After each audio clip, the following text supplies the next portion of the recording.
नमस्कार दोस्तों, स्वागत है आपका अपने YouTube चैनल गुरेजा Study.9 पे। CBL यूनिवर्सिटी से जो विद्यार्थी MA हिस्ट्री कर रहे हैं उनके लिए फर्स्ट सेम का मिडल वर्ल्ड का जो पेपर है उसको कंप्लीट करने के लिए हमने जो सीरीज चलाई है उसकी ये पहली वीडियो है और इसमें आज हम करेंगे प्राचीन समाज से मध्यकालीन समाज में प्रवेश। मिडल वर्ल्ड का जो पेपर है इसमें पहली ही यूनिट का ये पहला ही चैप्टर है, transition from ancient society to middle society, यानी यूरोप के इतिहास में प्राचीन समाज से मध्यकालीन समाज में प्रवेश या प्राचीन समाज से मध्यकालीन समाज में संक्रमण। ठीक है, तो पहली यूनिट का पहला ही चैप्टर शुरू करते हैं। क्वेश्चन बनता है, पश्चिमी यूरोप के प्राचीन समाज से मध्यकालीन समाज में हुए परिवर्तनों की विवेचना कीजिए। अथवा में क्वेश्चन है, पश्चिमी यूरोप के प्राचीन समाज की क्या स्थिति थी, मध्यकाल में उसमें क्या परिवर्तन हुए, उनकी विवेचना कीजिए। यानी जो यूरोप के इतिहास का प्राचीन समाज था वो मध्यकालीन समाज में किस प्रकार कन्वर्ट हुआ। ठीक है, यानी जो यूरोप का प्राचीन समाज था उसमें मध्यकाल में जो संक्रमण हुआ उसमें क्या क्या परिवर्तन देखने को मिले, इनकी विवेचना करनी है। यानी समाज में क्या परिवर्तन आए, प्राचीन काल का समाज कैसा था, आधुनिक जो मध्यकाल का समाज है वो किस प्रकार का रहा, और प्राचीन काल में क्या कुछ रीति रिवाज थे यानी संस्कृति कैसी थी, और मध्यकाल में आए तो क्या परिवर्तन हुआ। प्राचीन काल में कौन कौन सी व्यवस्थाएं नहीं थी जो मध्यकाल में उत्पन्न हुई या मध्यकाल में उनकी व्यवस्था स्थापित हुई। ठीक है, देखिए स्टार्ट करते हैं। ऐतिहासिक युग को 3 भागों में बांटा गया है, प्राचीन युग, मध्य युग और आधुनिक युग। सभी को पता है कि जो ऐतिहासिक काल है यानी इतिहास को 3 भागों में बांटा गया है। सबसे पहले कौन से है, प्रागैतिहासिक काल, ठीक है, अर्ध ऐतिहासिक काल और ऐतिहासिक काल। प्रागैतिहासिक काल वह कहलाता है जिसके लिखित साक्ष्य नहीं मिलते, केवल पुरातात्विक साक्ष्य मिलते हैं और उन्हीं के आधार पर हमें इतिहास का अनुमान लगाना होता है। अर्ध ऐतिहासिक काल उस काल को कहते हैं जिस काल के पुरातात्विक साक्ष्य भी मिलते हैं और लिखित साक्ष्य भी मिलते हैं, लेकिन जो लिखित साक्ष्य है उनकी भाषा जो है उन्हें वो हमें समझ नहीं आती। ठीक है, और उस जो अर्ध ऐतिहासिक काल है उस काल के भी पुरातात्विक साक्ष्यों पर हमें निर्भर रहकर इतिहास को समझना पड़ता है। और ऐतिहासिक काल उस काल को कहते हैं जिसके पुरातात्विक साक्ष्य भी और लिखित साक्ष्य भी मिलते हैं। यानी अर्ध ऐतिहासिक काल वह काल होता है जिसके लिखित साक्ष्य हमें मिलते हैं और वो लिखित साक्ष्य हमारे पढ़ने योग्य हैं। यानी ऐतिहासिक काल के जो लिखित साक्ष्य मिलते हैं, जो लिखित प्रमाण मिलते हैं, उनकी लैंग्वेज हमें अच्छे से समझ में आती है और उनको पढ़ने के द्वारा ही हम क्या है इतिहास का पता लगाते हैं। ठीक है, यानी जो प्रागैतिहासिक काल है वह इसका एग्जाम्पल है पाषाण काल। यानी पाषाण काल के लिखित साक्ष्य नहीं मिलते, केवल पत्थरों के आकार बनावट उनके आधार पर ही हमें पता लगता है ये पूरा पाषाण काल का समय था, ये मध्य पाषाण काल का। ठीक है, इस प्रकार पाषाण काल को हमने समझा था। ठीक है, क्योंकि उसके लिखित साक्ष्य नहीं मिलते, केवल पुरातात्विक साक्ष्य मिलते हैं। अर्ध ऐतिहासिक काल इसका एग्जाम्पल है हड़प्पा सभ्यता, क्योंकि इस काल के लिखित साक्ष्य तो मिले हैं लेकिन जो हड़प्पा सभ्यता की लिपि थी या हड़प्पा काल की जो लिपि थी वो आज तक हमें समझ में नहीं आई, तो उसके भी केवल पुरातात्विक साक्ष्यों पर हमें निर्भर रहना पड़ता है। और ऐतिहासिक काल का सबसे बड़ा एग्जाम्पल अगर भारत के संदर्भ में देखें तो वैदिक ग्रंथ जो हैं वो लिखित साक्ष्य हैं और उनकी लैंग्वेज हमें संस्कृत जो है वो हमें समझ में आती है और उसको कहा जाता है ऐतिहासिक काल। यानी जिस काल के लिखित साक्ष्य मिलते हैं और उनके आधार पर एविडेंस बन जाते हैं वो उस समय की घटनाओं के, उसे बोलते हैं ऐतिहासिक काल। ठीक है, और ऐतिहासिक युग को 3 भागों में बांटा गया है, प्राचीन युग, मध्य युग और आधुनिक युग। ठीक है, देखिए प्राचीन युग और आधुनिक युग के बीच के समय को मध्य युग कहा जाता है। सामान्यतः 5वीं शताब्दी से 15वीं शताब्दी तक 500 ईस्वी सन से 1500 ईस्वी सन तक के काल को मध्य युग कहा जाता है। ये है यूरोप के संदर्भ में। यानी जो यूरोप का इतिहास है वो पाषाण काल से स्टार्ट होता है और 5वीं ईस्वी सन तक का जो काल है वो कहलाता है प्राचीन काल। और 5वीं सदी, ठीक है, 5वीं शताब्दी यानी 500 ईस्वी सन से 1500 ईस्वी सन तक, ठीक है, ये कहलाता है मध्यकाल। और 1500 ईस्वी सन से बाद का जो काल है वो है यूरोप के इतिहास का आधुनिक काल। ठीक है, समझ में आया। यानी इस क्वेश्चन में जो प्राचीन काल है यानी पाषाण काल से लेकर के 500 ईस्वी सन तक का जो काल है वो प्राचीन काल है और उसके बाद किस प्रकार क्या क्या परिवर्तन आए यूरोप के इतिहास में, और यूरोप का इतिहास किसमें परिवर्तित हो गया, मध्यकाल में। ठीक है, 500 ईस्वी सन के बाद क्या क्या घटनाएं हुई, वो हुई हैं मध्यकाल की। ठीक है, उसे मध्यकाल में माना गया है।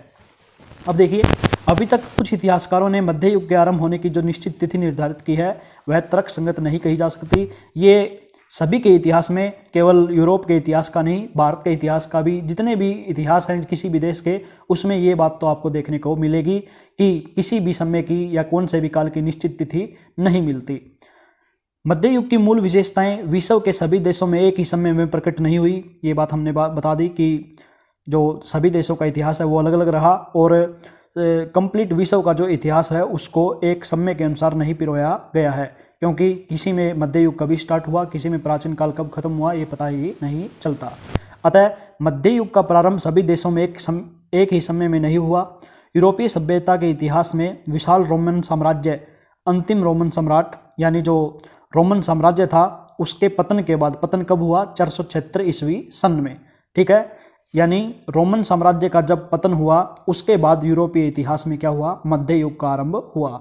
जबकि भारत में मध्य युग का प्रारंभ तब हुआ जब गुप्त साम्राज्य के पतन के बाद, यानी गुप्त साम्राज्य का पतन कब हुआ, 544 ईस्वी सन के लगभग, केंद्रीय सत्ता का जब विघटन हुआ, ठीक है, तब भारत में मध्य युग का प्रारंभ हुआ था। इनका कहने का मतलब ये है कि यूरोप के इतिहास में मध्यकाल कब आया, 476 ईस्वी सन के बाद, जब रोमन साम्राज्य समाप्त हो गया, और भारत में कब आया, जब गुप्त साम्राज्य का पतन हो गया था।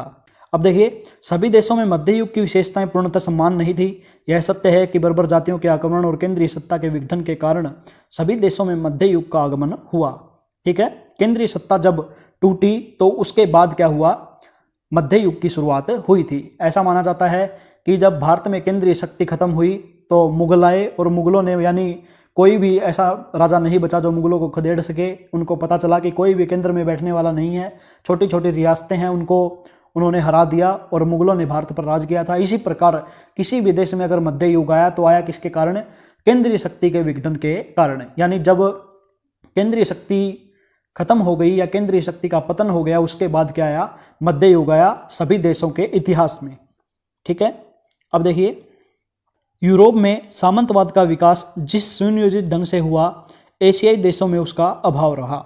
मध्यकाल में जो यूरोप का इतिहास है इसमें सामंतवाद सबसे बड़ी विशेषता मानी जाती है, जबकि भारत में जो सामंतवाद आया वो एक छोटे लेवल का सामंतवाद था, लेकिन यूरोप के इतिहास में सामंतवादी जो व्यवस्था थी वो बड़ी सुनियोजित ढंग की थी। ठीक है, सामंतवादी जो व्यवस्था है इसके स्वरूप में सभी जगह अंतर रहा। यूरोप में मध्य युग में धर्म के नाम पर काफ़ी खून खराबा हुआ, किंतु एशियाई देशों में ऐसा कुछ नहीं हुआ, क्योंकि जो एशियाई देश हैं उनमें जो धर्म का सिस्टम था वो बाद में आया। लेकिन जब ईसाई धर्म था और उसके बाद इस्लाम धर्म की स्थापना हुई, मध्यकाल में सबसे बड़ा धर्म माना जाता है इस्लाम धर्म को, क्योंकि इसको फैलाने वाले बहुत ज़्यादा थे और इसको तलवार के बल पर फैलाया गया था, जिस कारण क्या हुआ, खून खराबा सबसे ज़्यादा हुआ था। ये हुआ भारत में भी था, लेकिन बहुत कम और छोटे स्तर पर हुआ था, क्योंकि ईसाई धर्म के लोगों की और मुस्लिम धर्म के लोगों की लड़ाई हुई थी, उसे धर्म युद्धों में माना गया है।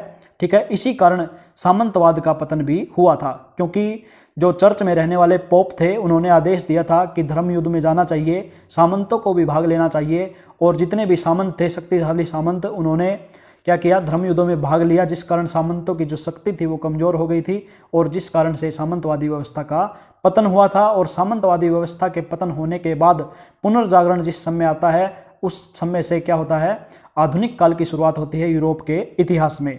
ठीक है, इसमें यह बताया गया है कि एशियाई देशों में सामंतवादी व्यवस्था थी, वो छोटे लेवल की थी, और यूरोप में क्या थी, सामंतवादी व्यवस्था सुनियोजित ढंग की थी, यानी बड़े लेवल की थी। और यूरोप में धर्म के नाम पर खून खराबा सबसे ज़्यादा हुआ था मध्यकाल में, और एशियाई देशों में ऐसा कुछ भी नहीं हुआ था, क्योंकि ये भारत के संदर्भ में बातें हो रही हैं। आर्थिक जीवन में भी महत्वपूर्ण परिवर्तन हुए, किंतु ये परिवर्तन सभी देशों में एक जैसे नहीं थे। अब आगे देखिए, मध्यकालीन यूरोप की सभ्यता के संदर्भ में कुछ प्रमुख घटनाएं घटी। सालरमा का उदय, क्रूसेड बोलते हैं धर्म युद्धों को, नगरों का उदय एवं विकास, यूनिवर्सिटीज का उदय एवं विकास तथा सामंत प्रथा। ठीक है, अब देखते हैं हम प्राचीन काल से मध्य युग में जो परिवर्तन आए उनको। ठीक है, प्राचीन काल में क्या कुछ था और मध्यकाल में जब परिवर्तित हुआ यूरोपियन समाज तो उसमें क्या परिवर्तन आए। पहला परिवर्तन देखिए, प्राचीन काल में समाज में पुरोहितों की प्रतिष्ठा अधिक थी, वे राजा तक अपना प्रभाव डालते थे। मध्य युग में सामंतों का उदय हुआ, उन्हीं के हाथों में शक्ति केंद्रित हुई, अतः वे समाज में सर्वाधिक प्रतिष्ठित हुए। सामंतवाद का उदय मध्य युग की प्रमुख विशेषता मानी जाती है। ठीक है, प्राचीन काल में क्या था, पुरोहितों का बोलबाला था, लेकिन मध्य काल में क्या हुआ, मध्य युग में सामंतवादी व्यवस्था का जोर सबसे ज़्यादा देखने को मिला। सेकंड देखिए, प्राचीन काल में प्राय सभी देश अपनी सीमा तक सीमित थे, अतः वह कूपमंडूकता थी। मध्य युग में विभिन्न देशों का एक दूसरे के बीच संपर्क बढ़ा, इससे सामाजिक और आर्थिक जीवन में प्रगति आई, वाणिज्य व्यापार का विकास हुआ और नए नए नगरों का उदय हुआ। ठीक है, जो सामंतवादी व्यवस्था थी वो तो इस काल की महत्वपूर्ण देन मानी गई है। और इससे भी बड़ी देन क्या थी कि प्राचीन काल में क्या था, लोग अपने ही देश तक सीमित रह गए थे, और जब मध्य काल आया तो उसमें कुछ नई नई खोजें हुई। ठीक है, नए नए देशों का पता लगाया गया, और नए नए देशों का पता लगने से क्या हुआ, और अन्य देशों के साथ संपर्क बढ़ा, और क्या हुआ, जो कूपमंडूकता थी प्राचीन काल की वो टूट गई। ठीक है, और नए नए नगरों का उदय हुआ और वाणिज्य व्यापार का भी विकास हुआ। थर्ड पॉइंट देखिए, प्राचीन काल में भी लोगों ने अपने अपने धर्म के प्रचार प्रसार की चेष्टा की थी, पर उस समय धर्म का इतना रूप आक्रामक नहीं था जितना कि मध्य युग में हो गया। इस युग में धर्म के नाम पर काफ़ी अत्याचार किए गए। प्राचीन काल में क्या था कि धर्म को फैलाने की और धर्म का प्रचार प्रसार करने की कोई ज़्यादा बड़ी बात नहीं मानी गई थी। फोर्थ पॉइंट देखिए, जो प्राचीन सभ्यताएं थी वो विज्ञान और दर्शन के क्षेत्र में नहीं, साहित्य, कला, व्यापार आदि क्षेत्रों में जागरूक थी। यानी जो मध्यकाल आया इसमें जागरूकता आई विज्ञान और दर्शन के क्षेत्र में। यूरोप में हुण, मगधार तथा जर्मन जातियों के आक्रमण और भारत में हुण, गुर्जर आदि के कारण पुरानी सभ्यता की ज्योति मंद पड़ गई। अब पुरानी सभ्यताओं के स्थान पर नए क्षेत्रीय राज्यों की उत्पत्ति हुई थी। पांचवा पॉइंट देखिए, इस्लाम का उदय इस युग की सर्वाधिक महत्वपूर्ण घटना है, उसने विश्व सभ्यता को प्रभावित किया। अब देखिए सिक्स पॉइंट, मध्य युग में संपूर्ण विश्व में अनेक परिवर्तन हुए। कुछ प्राचीन राज्यों एवं साम्राज्यों का पतन हुआ तथा कुछ नए राज्यों का उदय हुआ। इसके फलस्वरूप संसार के मानचित्र में काफी परिवर्तन हुए। अब देखिए यूरोप में मध्य युग, मिडिवल एज इन यूरोप। यूरोपीय सभ्यता के इतिहास में रोम के पतन यानी 476 ईस्वी सन में रोमन सभ्यता का पतन हुआ या रोम का जो पतन हुआ, तथा अमेरिका की खोज 1492 में हुई के बीच की अवधि को मध्य युग कहा जाता है। इस युग में विभिन्न क्षेत्रों में महत्वपूर्ण परिवर्तन हुए। मध्य युग को पूर्व मध्य युग और उत्तर मध्य युग में विभाजित किया जाता है। 476 से लेकर 1000 ईस्वी तक की अवधि को पूर्व मध्य युग और 1000 ईस्वी से 1500 ईस्वी तक की अवधि को उत्तर मध्य युग कहते हैं। 476 से 1000 ईस्वी तक के यूरोप के पश्चिमी भाग में विसंख्रिलता और निराशा की स्थिति रही, पर मठों यानी चर्च ने शिक्षा को संरक्षण दिया, समाज को आत्मबल प्रदान किया और समाज को अंधकार युग में जाने से रोका। 1000 ईस्वी के लगभग समस्त यूरोप के जीवन में उत्थान के स्पष्ट चिन्ह प्रकट होने लगे। अब देखिए राजनीतिक स्थितियों में सुधार हुआ, वाणिज्य व्यापार की वृद्धि हुई और शहरों का अभ्युदय हुआ। ये हम बात कर रहे हैं मिडिवल यूरोप के इतिहास की। ठीक है, मध्यकालीन यूरोप का इतिहास, इसमें क्या क्या परिवर्तन आए।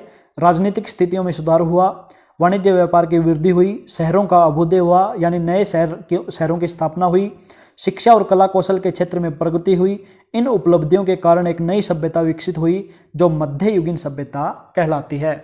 अब देखते हैं हम मेन पॉइंट्स को। फर्स्ट पॉइंट है मध्यकालीन यूरोप में वाणिज्य और व्यापार, यानी वाणिज्य और व्यापार का क्या कुछ परिवर्तन हुआ मध्यकालीन यूरोप के इतिहास में। मध्यकालीन यूरोप में सामंतवाद के उदय के कारण व्यापार को अत्यधिक क्षति पहुंची तथा नगरों का पतन भी हुआ, क्योंकि जो सामंतवाद है वो केवल कृषि पर आधारित माना जाता है। ठीक है, पर यह स्थिति निरंतर नहीं बनी रही। धीरे धीरे विशेषतः 11वीं शताब्दी से व्यापार एवं नगरों का महत्व बढ़ने लगा। क्रूसेड यानी धर्म युद्धों के कारण यूरोप और एशिया का व्यापारिक संबंध और अधिक घनिष्ठ हो गया। यानी धर्म युद्धों के कारण एशियाई जो देश हैं उनके साथ यूरोप का जो व्यापार और वाणिज्य था वो अच्छा हो गया। यूरोप के वाणिज्य व्यापार में पर्याप्त वृद्धि हुई, नए नए तरीकों से औद्योगिक गठन होने लगा और मशीनों का भी व्यवहार होने लगा। इससे भी व्यापार का विकास हुआ। पूर्वी देशों की बहुत सी वस्तुएं, शराब, चीनी, रुई, रेशम, तरह तरह के सूती कपड़े, कंबल, मसाले, रंग, तरह तरह के तेल इत्यादि यूरोप में प्रचलित हुई। इन सभी वस्तुओं की मांग बहुत बढ़ गई और इससे व्यापार में काफ़ी वृद्धि हुई। यह है मध्यकालीन यूरोप में व्यापार और वाणिज्य में आए परिवर्तन। सेकंड देखिए, मध्यकालीन यूरोप में नगरों का उदय। ठीक है, rise of cities in medieval Europe. सभ्यता और संस्कृति का उदय तो गाँव में हुआ था, पर उनका विकास नगरों में हुआ। इतिहास के प्रारंभ में ही नगर सभ्यताओं के केंद्र रहे हैं। मध्यकाल के प्रारंभ में यूरोप की सभ्यता का कोई महत्वपूर्ण विकास नहीं हो सका, क्योंकि रोमन साम्राज्य के पतन और बर्बर जातियों के आक्रमण के कारण पश्चिमी यूरोप के प्राय सभी नगर नष्ट हो गए। 11वीं शताब्दी के आरंभ में नगर के उत्कर्ष के निम्नलिखित कारण थे। फर्स्ट है वाणिज्य व्यापार का विकास और सेकंड है नए वर्ग का उदय, वाणिज्य। वीडियो पॉज करके आप देख सकते हैं इन दोनों को। ठीक है, थर्ड देखते हैं धार्मिक युद्धों यानी क्रूसेड का प्रभाव क्या पड़ा मध्यकाल में। क्रूसेड, जिन्हें धर्म युद्ध बोलते हैं, यानी धर्म युद्धों के फलस्वरूप यूरोप के लोगों का संपर्क पूर्वी देशों से अधिक हो गया। यूरोप के ईसाइयों में जो अधिक भौतिकवादी थे, उन्होंने मुसलमानों से अपना व्यापारिक संबंध स्थापित किया। इसके परिणाम स्वरूप यूरोप के व्यापार में काफ़ी वृद्धि हुई। पूर्व और पश्चिम में व्यापारिक संबंध तो पहले से ही था, पर अब उसका प्रचलन बड़े पैमाने पर होने लगा। इसके परिणाम स्वरूप यूरोप के व्यापार में वृद्धि हुई। पूर्व और पश्चिम में व्यापारिक संबंध तो पहले से ही था, पर अब उसका प्रचलन बड़े पैमाने पर होने लगा। व्यापार के विकास के कारण इटली और भूमध्य सागर के तट पर बहुत से नगरों का उदय हुआ, क्योंकि व्यापार इन्हीं मार्गों से होता था। व्यापार की वृद्धि से जेनेवा और वेनिस के व्यापारियों को बहुत लाभ हुआ और ये दोनों नगर यूरोप के से समृद्ध नगर बन गए। अब देखिए नगरों का उदय, यानी यूरोप के मध्यकालीन इतिहास में नगरों का उदय। जब पश्चिमी यूरोप का पूर्व के देशों के साथ व्यापार का विकास हुआ, तब अपनी भौगोलिक स्थिति के कारण इटली को सबसे अधिक लाभ हुआ। वहाँ जनेवा, वेनिस आदि नगर, बड़े बड़े नगर जो थे वो बस गए और वे व्यापारिक केंद्र बन गए। नदियों एवं व्यापारिक मार्गों पर भी बहुत से नगर बसे। इटली में फ्लोरेंस, मिलान, पीसा इत्यादि नगरों का उत्थान हुआ। थर्ड पॉइंट देखिए, व्यापारियों की श्रेणी व्यवस्था।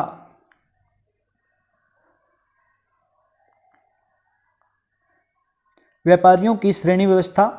मध्यकालीन नगरों का आर्थिक जीवन श्रेणी व्यवस्था पर आधारित था। जब व्यापार का विकास हुआ, तब विभिन्न उद्योगों में विशेष प्रकार के कौशल की आवश्यकता प्रतीत हुई। व्यापारियों एवं शिल्पियों ने अपनी अपनी श्रेणियों का संगठन कर लिया। सर्वप्रथम व्यापारियों ने अपनी श्रेणियां बनाई, फिर शिल्पियों ने भी अपनी श्रेणियां गठित की। इन श्रेणियों का मुख्य उद्देश्य अपने अपने व्यवसाय में एकाधिकार स्थापित करना और उनकी रक्षा करना था।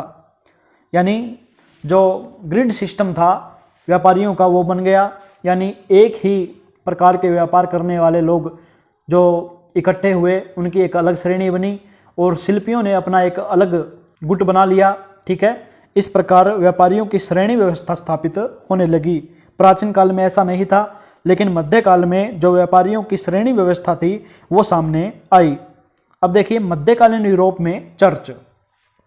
मध्यकाल में रोमन कैथोलिक चर्च भी पश्चिमी यूरोप में उतना ही शक्तिशाली था जितने की सामंत, यानी यूरोप के इतिहास में चर्च का भी उतना ही बोलबाला था जितना कि सामंतवादी व्यवस्था का।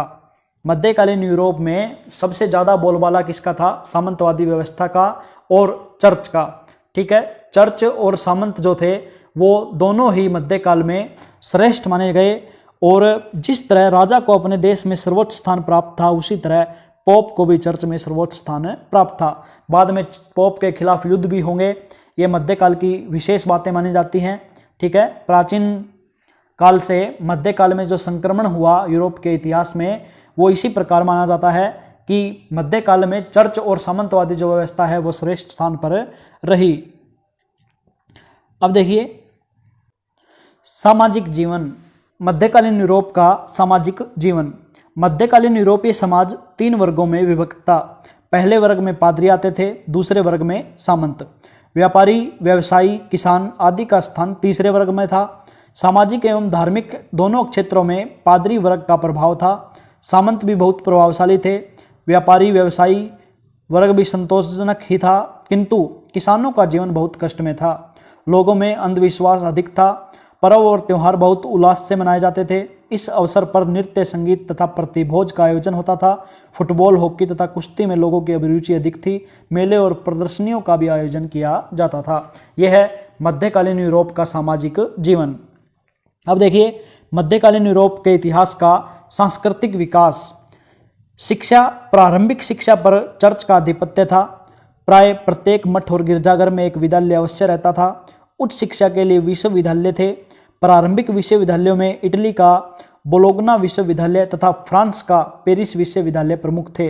इन्हीं के आदर्श पर दक्षिणी यूरोप तथा उत्तरी यूरोप के अन्य विश्वविद्यालय विकसित हुए। इंग्लैंड का सुप्रसिद्ध विश्वविद्यालय ऑक्सफोर्ड 1168 ईस्वी में स्थापित हुआ था। यानी जब गूगल पर हम सर्च करते हैं old university of the world तो ऑक्सफोर्ड का भी नाम आता है, लेकिन जो नालंदा विश्वविद्यालय है उससे भी पहले की यूनिवर्सिटी जो मानी जाती है वो मानी जाती है तक्षशिला विश्वविद्यालय। ठीक है, उसके बाद आता है नालंदा विश्वविद्यालय और उसके बाद नाम आता है ऑक्सफोर्ड यूनिवर्सिटी का। अब देखिए मध्यकालीन यूरोपीय इतिहास का साहित्य, यानी मध्यकाल में साहित्य में क्या कुछ परिवर्तन आया। साहित्य के क्षेत्र में इस युग की यह एक महत्वपूर्ण विशेषता थी कि इसमें देशी भाषाओं में भी कई प्रसिद्ध ग्रंथों की रचना हुई। अंग्रेजी, जर्मन, डच, स्वीडिश इत्यादि भाषाएं जो पहले केवल बोलियां थी तेजी से विकसित हुई तथा साहित्य की भाषा बन गई। इस समय केल्टिक भाषा ने भी साहित्य रूप ग्रहण किया, किंतु ईसाई धर्म तथा समाज के उच्च स्तर के लोगों में जो भाषा थी वो लैटिन ही प्रसिद्ध रही। अतः इस युग की जो सांस्कृतिक रचनाएं थी वो लैटिन में ही प्रकट हुई। इस युग में बड़े बड़े लेखक हुए जिन्होंने लैटिन भाषा में रचना की। इनमें दांते का सबसे प्रमुख स्थान माना जाता है। उसकी रचनाओं में मध्ययुगीन संस्कृति सुंदरतम रूप में प्रकट हुई। अब देखिए चिकित्सा विज्ञान। इस युग में चिकित्सा विज्ञान की बहुत उन्नति हुई। विभिन्न विश्वविद्यालयों में चिकित्सा का अध्ययन किया जाता था। सिर के दर्द, बाल झड़ने, वात रोग, नाड़ी स्नान, भोजन, चीरफाड़ और शरीर रचना शास्त्र पर विद्वानों ने अपने अपने प्रयोगों और निरीक्षणों को लिखित रूप प्रदान किया। प्रत्येक नगर में अनुभवी चिकित्सक नियुक्त किए जाते थे और वो रोगियों को निःशुल्क सलाह देते थे। ये चैप्टर रहा आपका फर्स्ट यूनिट का first chapter, transition from ancient society to middle society in Europe. ठीक है, यूरोप के इतिहास में प्राचीन समाज से मध्यकालीन समाज में प्रवेश, transition from ancient society to middle society. First unit का फर्स्ट चैप्टर आपका कंप्लीट हुआ। नेक्स्ट वीडियो में मिलते हैं अगले चैप्टर के साथ।